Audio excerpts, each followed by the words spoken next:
GTA-гийн ард нуугдсан улс төр, хууль, дүрм, level up. Юу яцхан level up цаашийн сонирхолтой ээлжид контентоо хүрэхэд бэлэн болоод байна.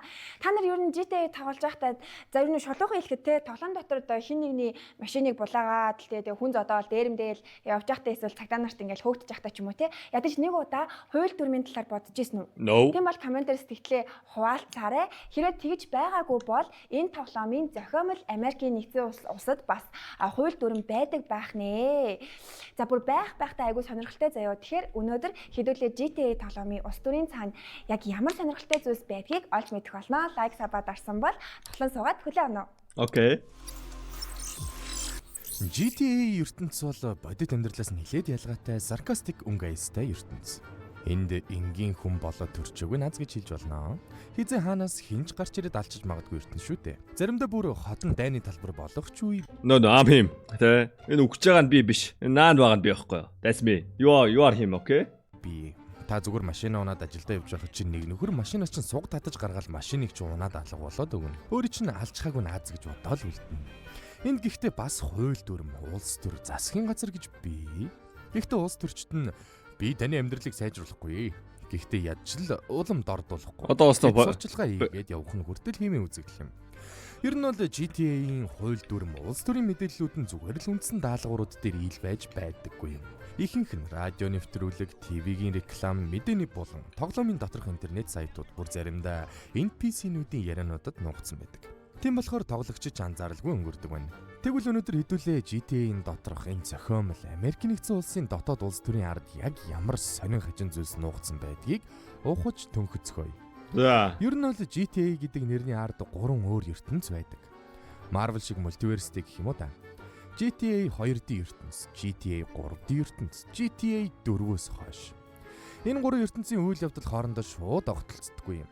Хэдийгээр зарим дүр өөр ертөнцид гарч ирж болох ч тэр нь яг тэр дүр гэсэн үг биш. Зүгээр л адилхан нэртэй, адил төрхтэй Multiverse юм уу те? Окей. GTA 2D ертөнцид дээрээс нь харсан дүрслэлтэй хуучны ангууд болох GTA 1, GTA 2, GTA London 1961, GTA London 1969 гэсэн ангууд багтана. 1969. 3D ертөнцид GTA 3, GTA 3 Vice City, GTA San Andreas болон тэдний приквелүүд болох GTA Liberty Class Stories, GTA Vice City Stories багтана. Харин GTA 4-өөс хойших ертөнцид мэдээж GTA 4, 5, GTA Online мөн удахгүй гарах GTA 6 орох юм. Окей. GTA 3-ийн уснаас хойш ерөнхийдөө улс төрийнхэн талаар янз бүрийн мэдээлэл яжлууд гарч эхэлсэн болохоор 2D ертөнцийн талаар бид ярихгүй. За ингээд ертөнцүүдийн ялгааг тайлбарлчихсан болохоор одоо гол сэдв рүүгээ орцгоё. GTA 3D ертөнц. GTA 3D ертөнцид улс төрийн мэдээллийн хамгийн том их усүрийн нэг нь Liberty Tree нэртэй сонин байдаг. Энэ нь бодит амьдрал дээрхт New York Times-ыг яжулж дуурайж хийсэн сонин юм. Анх Liberty Tree-ийн GTA 3-ын teaser дээрх мэдээний вебсайт хэлбэрээр гарч байсан бол дараа нь GTA Liberty City Stories дээр бүр storyline-ийн нэг хэсэг болж орж ирдэг. Цаашдаа GTA 4 дээр жинхэнэ утгаараа тоглоом доторх мэдээллийн вебсайт болон гарч ирдэг байна. Liberty Tree сонин нийтлэлүүдийг уншаад байвал Liberty City гэдэг хот яагаад ийм гаж, яагаад ийм утгагүй харагддаг нь ажмаар ойлгогдож эхэлдэг байна. Жишээ нь тоглоом дотор танаа нохоо хизээж гарахгүй.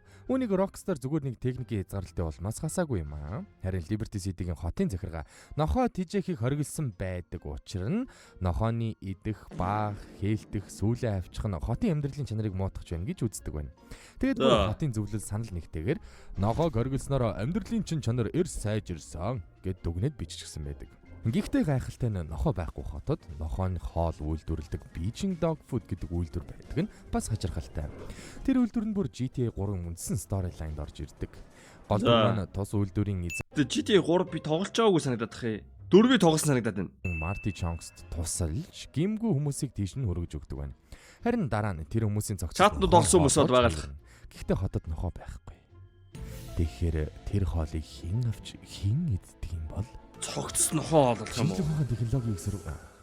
За үргэлжлүүл тээ. Энэ асуултын хариултлаа тоглоом дээр гардаг. 3-ыг утсандаа тоглож байсан. GTA 3 дээр мотоцикл огт байдаггүй. Хэрвээ та GTA 3 тоглож байсан бол санаж байгаа. Би GTA 4 тоглосон санагдаж байна.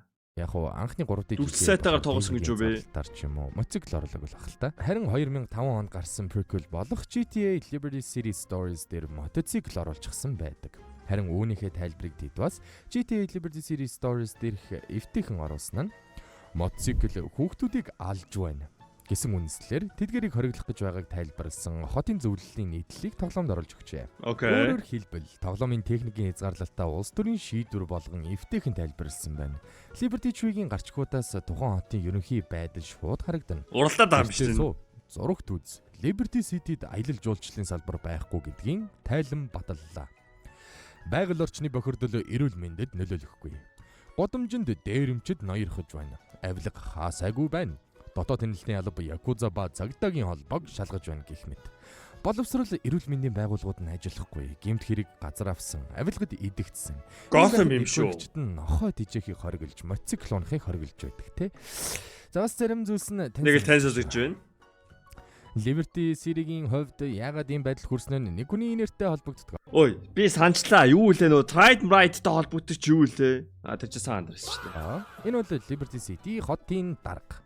1992 оноос хойш Liberty City нэрээр Roger S. Hall гэдэг хүн сонгогдсоор ирсэн байдаг. Rockstar Games энэ нэрийг зүгээр ч нэг сонгоогүй байх.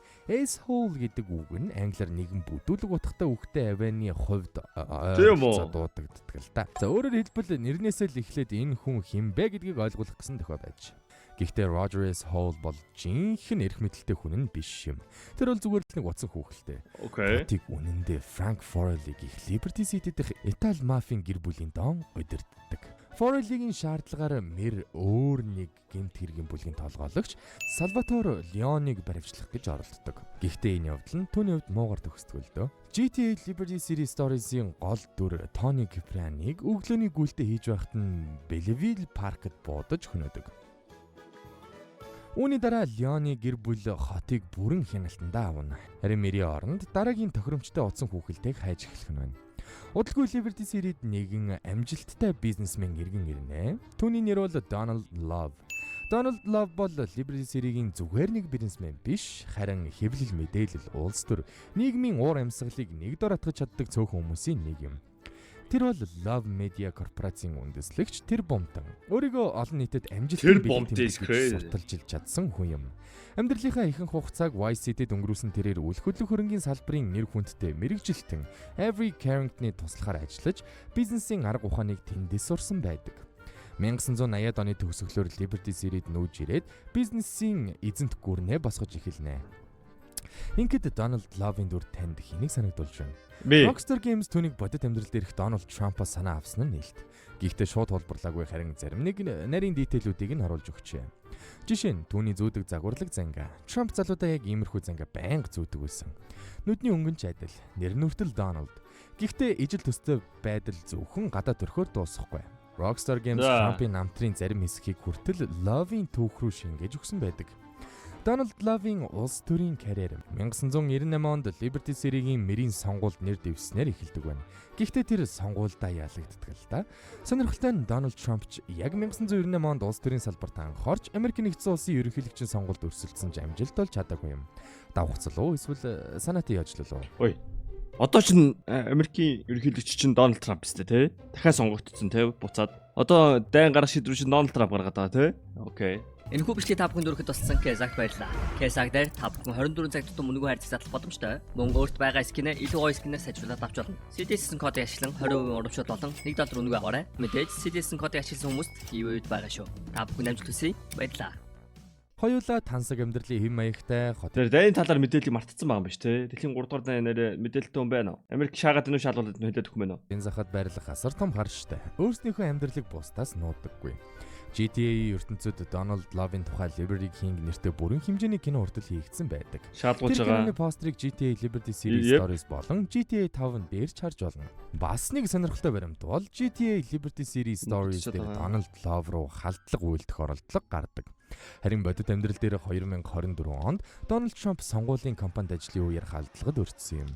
Үүнээс гадна 2021 онд Trump өөрийн медиа төслийг Trump Media нэртэйгээр эхлүүлсэн нь Love Media-тай хачин адилхан сонсогдно. Rockstar Games ч Simpsons-аас дутхгүй ирээдүг зүгэнд юм шүү. GTA 5 дээр Vinewood-ийн алдрын гудамжинд Donald Love зориулсан од хүртэл байдаг. Сонирхолтой нь бодит амьдрал дээр Donald Trump яг ийм одтой болж 2007 онд Hollywood Walk of Fame дээр нэр нь бичигдсэн байдаг. Одоо тоглоомын үйл явдал руугаа буцаад оръё. Энэхүү бичлэгийг та бүхэнд хүргэж туссан Keydrop баярлалаа. Keydrop төр үнэгүй харьцаг 24 цаг тутам нээж болно. CDS код ашиглаад 70,000 gift таныг хүлээж байна. Тэгээд CDS код ашиглаад 20% бонус 50 цент бэлгийн даваарай. Унаас скинээ өөрсдөө мэдээж сайжруулаад авах боломж байгаа шүү. Та бүхэн амжилт хүсье. Баярлалаа. Love Liberty Series буцаж ирнэ. Low Media-г дахин сэргээж асар том худалдан авалтуудыг эхлүүлдэг. Low Media зөвхөн Liberty Tree сонин биш, мөн Beijing Dog Food үйлдвэр Bedford Point дэх 30 давхар Love Media Tower хүртэл багтана. GTA 3-ийн ихэнд Love-ыг нэгэн нэрэн дурддагддаггүй, нас ихсэн А зөвгүн дагалдаж явдаг. Түүнийг бид GTA 3-ийн интро cinematic дээр гол дүртэй хамт хоригдлуудтай зөөгдөж явааг хардаг байна.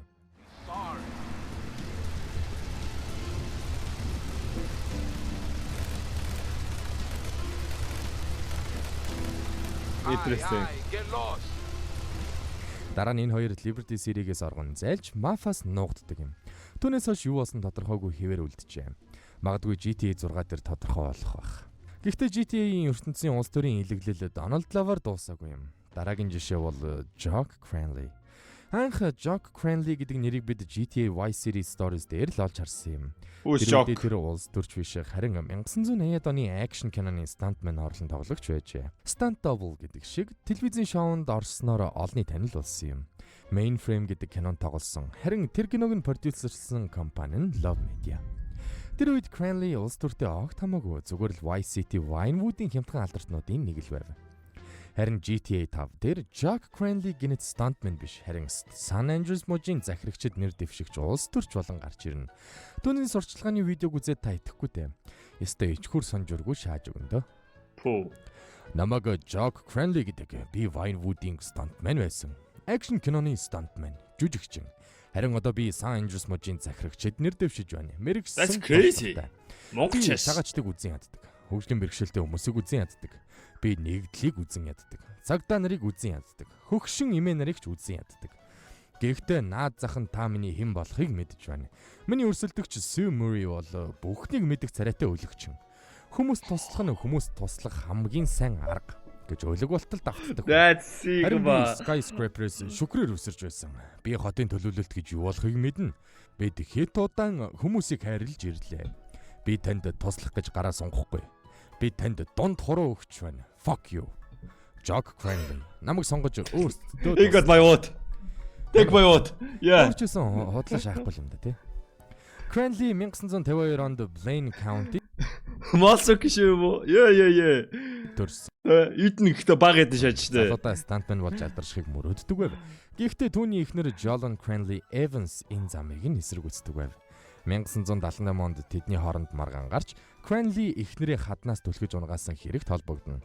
Цагдаа нар баривчилсан ч удалгүй ямар ч ял тулгалгүй суллана. Oh shit.